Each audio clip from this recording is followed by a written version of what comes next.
All right, welcome back to Stock Charts with Nick for this week's Breakout Watchlist. In this video, I'll be covering 10 stocks with breakout potential in the upcoming week. Thank you to MarketSmith for sponsoring this video. MarketSmith is the trading platform that we're going to be using to break down each of the stocks, fundamentals, group strength, fund ownership, and other trading statistics. If you guys enjoy the MarketSmith platform and want to give it a try yourself, there's a link in the description below. Quick disclaimer before we start. This is not financial or stock advice. This is all for educational purposes only. Please do your own due diligence before trading. With that said, here are the 10 stocks that we'll be covering today. If any of these stocks make your watch list after the video, please leave a like and subscribe to my channel, where I put this video out every Sunday and then go live on Tuesday nights. Before we start with the 10 watch list stocks, I did want to cover the general market first. So last week we put in a new low on Monday, 314, and then we had higher highs and higher lows with high closing ranges on Tuesday, Wednesday, Thursday, and Friday. So within the last 4 days, QQQs have rallied over 10%, right into its 50-day simple moving average and just above 350. We don't expect a move like these last 4 days to continue. We don't expect the general market to move up another 10%. So some digestion of that move, either a pullback on Monday, Tuesday, just to, like I said, digest the move, allow the short-term traders to take profits, pull back into a rising 21-day EMA, a rising 8-day EMA, and then ideally we break through that 50-day simple moving average with a little bit more gusto.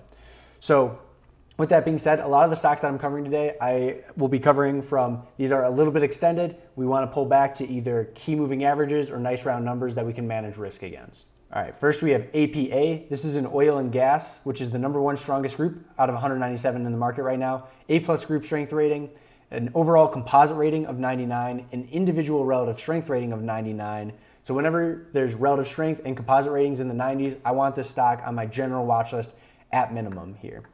Looking at the fundamentals on this, we had earnings per share increase 800, 195, 713, and then over 1,000% year over year for the last 4 quarters.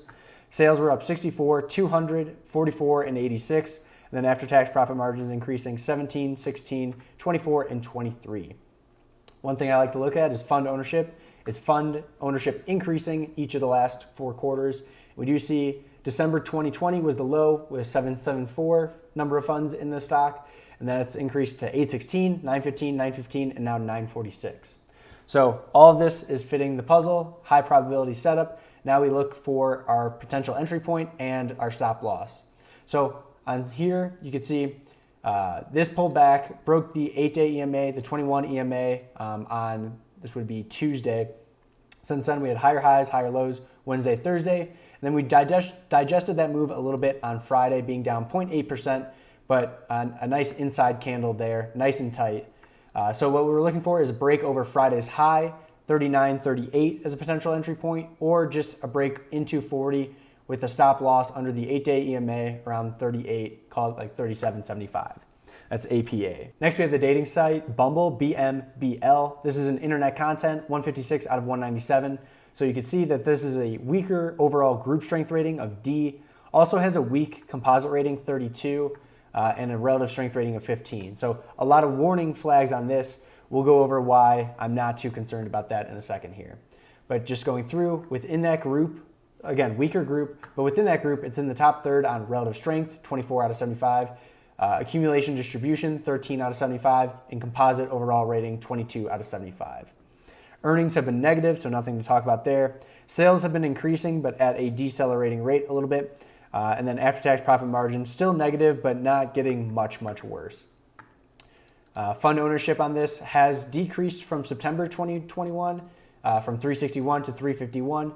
But what really has turned this around and why we're talking about it today is the heavy volume breakout on earnings, the highest volume since IPO on March 9th here, where we closed in the 60th percentile of the daily range.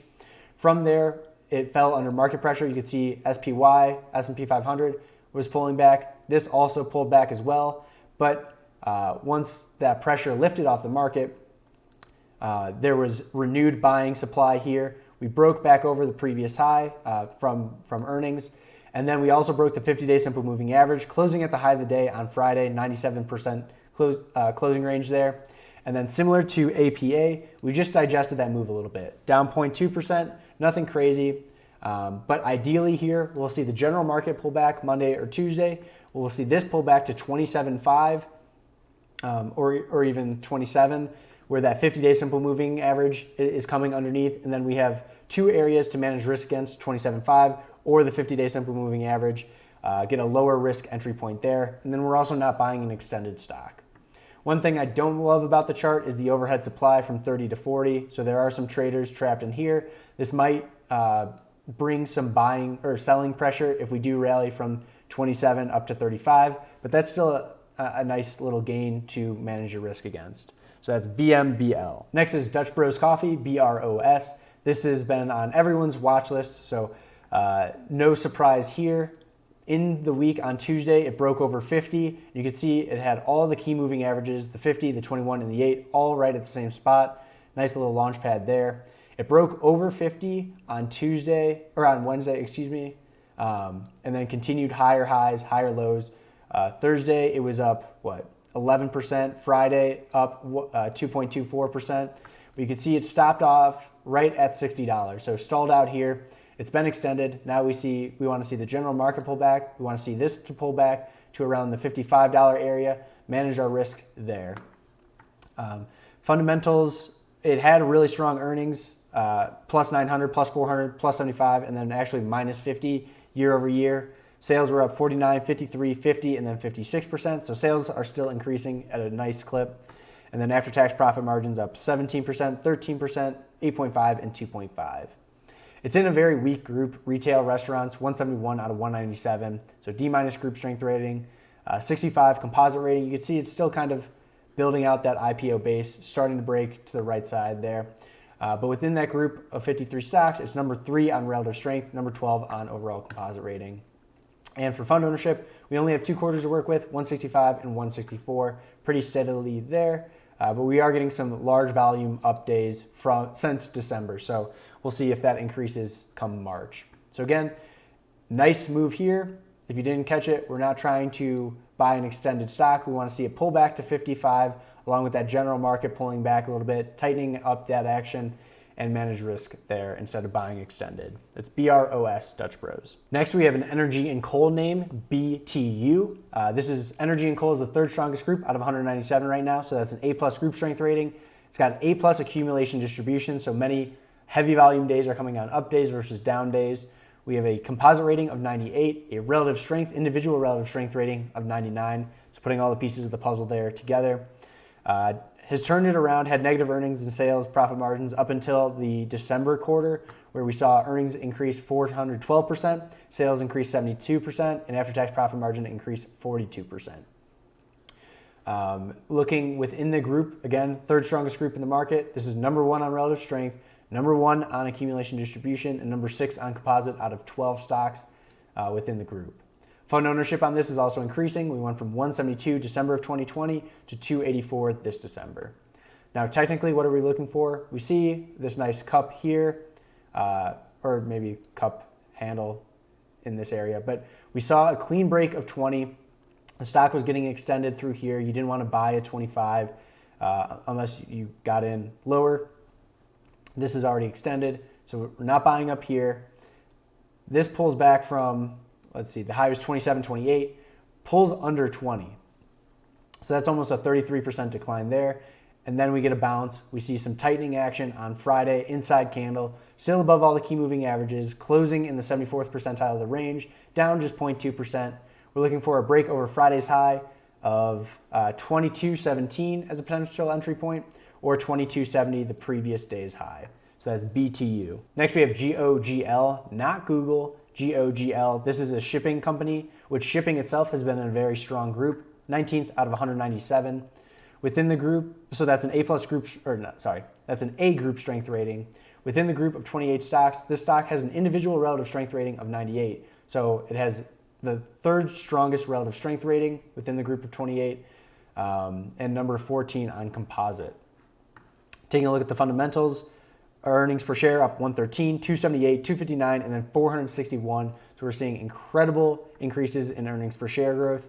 Sales up 15, 137, 109, 126, and then after-tax profit margins of 15, 40, 50, and 53%. So fundamentally, very strong stock. It's got a 97 overall composite rating. It is also very strong technically. We're above the 200-day simple moving average, above the 50, the 21, and the 8. And we have a nice pivot to work with. A break over 12. Ideally, if the market opens down on Monday, then we can take out that $12 area. That is a potential entry point that I'm looking for. Otherwise, if the market just opens higher and this gap's higher, that's going to be a little bit tougher to manage your risk against. Maybe use the 8-day EMA 1167 as a stop loss there. That's GOGL. Next, we have a stock I don't think many people are covering. It's Kroger, KR. This is in retail, super, and mini markets. 23rd strongest group out of 197. So it's an A group strength rating.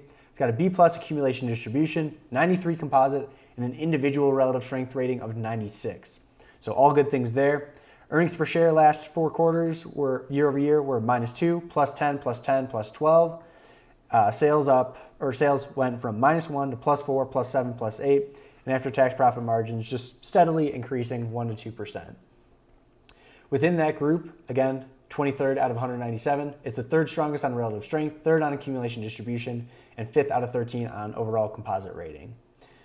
We did see fund ownership decline from June to December of 2021. So we went 2106, 2073, 2042.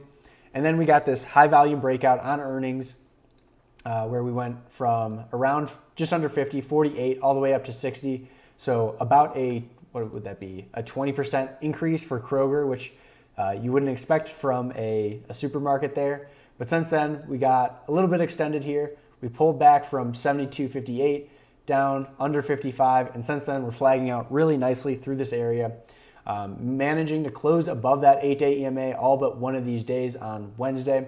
So now we have a nice tight area to work with. Break over Friday's high of 56.39 as a potential entry point. Manage your risk against either 55 or the previous lows here, 54.22. That is Kroger. If you guys are enjoying the video, please leave a like and subscribe to my channel. It helps the video out tremendously. And if you guys have any stocks that are on your watch list that I'm not covering today, please drop them in the comments so I'm as prepared as you are come Monday. Next, we have LAC, Lithium Americas Corp. This is in metals, mining, and ores, which is the 12th strongest group out of 197. A plus group strength rating because of that. Within that group of 36 stocks, it's number 6 on relative strength, 15 on accumulation distribution, but only 23rd out of 36 on overall composite rating. It does have accumulation distribution rating of B, overall composite rating 72, a little bit weaker there, and then no kind of fundamentals to talk about there. Fund ownership on this has been increasing. We went from 43, 49, 60, 77, just steadily increasing through to 136 here. We did top out, in November at 41.56, pulled all the way back to 22, so almost a 50% decline there. But since then, you have the 200-day simple moving average coming up, providing support at the low on Tuesday. Then we have those 4 strong days in the market where this blasts back over the 21, the 8, and the 50-day moving average.